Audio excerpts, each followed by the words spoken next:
ये खबर दो न्यूज ग्रुप ने दी है, इंडिया टुडे ने और एनडीटीवी स्पोर्ट्स ने। खबर बड़ी मजेदार है। खबर इस बारे में है कि इंडिया के अगले वाइस कैप्टन कौन आ रहे हैं। तीन नाम प्रपोज किए गए थे, डिस्कशन हुई थी, किसका नाम फाइनल हुआ है और ये मेरिट हुआ है या ये लॉबिंग जीती है, इसका डिसीजन आप खुद कर सकते हैं। मैं खबर का कंटेंट आपसे शेयर कर देता हूँ।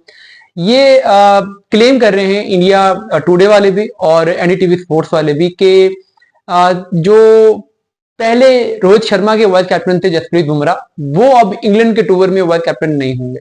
रोहित शर्मा कैप्टन के तौर पे जा रहे हैं। ओब्वियसली इस वक्त वो अथॉरिटी में है, चैंपियंस ट्रॉफी जीतने के बाद उनकी गुडविल में, उनकी पोजीशन में, उनकी पावर में, अथॉरिटी में इजाफा हुआ है। वो अब इंग्लैंड का टूर चूंकि करना चाहते हैं तो सिलेक्शन कमेटी और हेड कोच ना चाहते हुए भी उनको रोक नहीं पा रहे।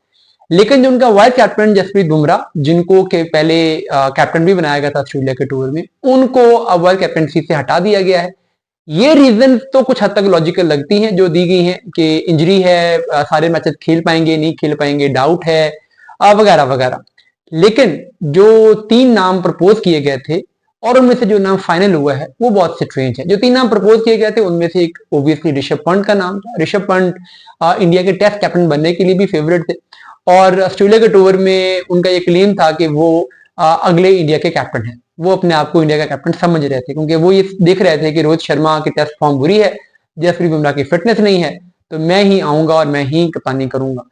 लेकिन अब खबरें ये हैं कि बीसीसीआई के ऑफिशियल्स इस बात से एग्री नहीं है कि ऋषभ पंत का जो एटीट्यूड है, जो उनका बिहेवियर है, जो उनकी गेम की तरफ अप्रोच है कि वो कैप्टनसी के लिए एलिजिबल है, टेस्ट कैप्टनसी के लिए बहुत डिसेंट, बहुत मिच्योर, बहुत कूल एंड काम पर्सन चाहिए है और ऋषभ पंत इसके लिए अभी टू यंग हैं, टू इमेच्योर हैं। ये कहकर ऋषभ पंत का नाम इस लिस्ट में से निकाल दिया गया है।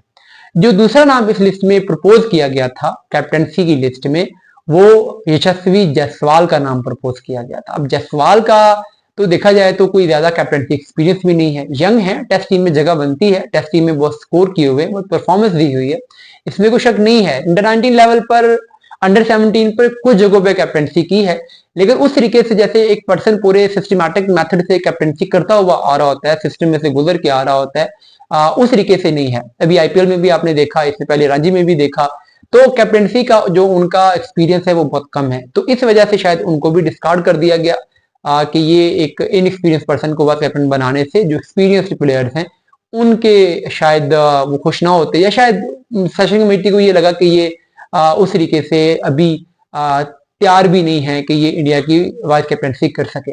तो फिर एक तीसरा नाम प्रपोज किया गया और वो तीसरा नाम अब वाइस कैप्टनसी के लिए फाइनल कर लिया गया है।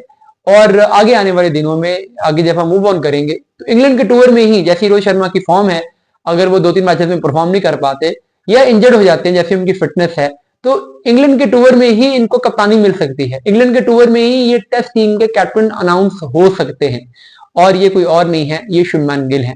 आल्दो की उनकी कैप्टनसी खासी इंप्रूव हुई है, इस दफा आईपीएल में भी अच्छी कैप्टनसी की है, बैटिंग फॉर्म भी है, ओडीआई और टी20 में भी वो वाइस कैप्टन हैं। लेकिन क्या टेस्ट मैचेस की टीम में उनकी जगह कंफर्म है? पहला सवाल तो यहां पे होता है। अब तक जो उन्होंने खेला है पिछले 1-1.5 साल के अंदर, ऑन एंड ऑफ परफॉर्मेंसेस दी हैं, कंसिस्टेंट नहीं रहे। सीना में मोस्टली स्ट्रगल किया है, अब फिर सीना में जा रहे हैं, तो वहां पे अगर उनकी अपनी बैटिंग फॉर्म नहीं होती तो फिर क्या उन्हें कैप्टन बनाया जाएगा? ये बहुत बड़ा क्वेश्चन मार्क है।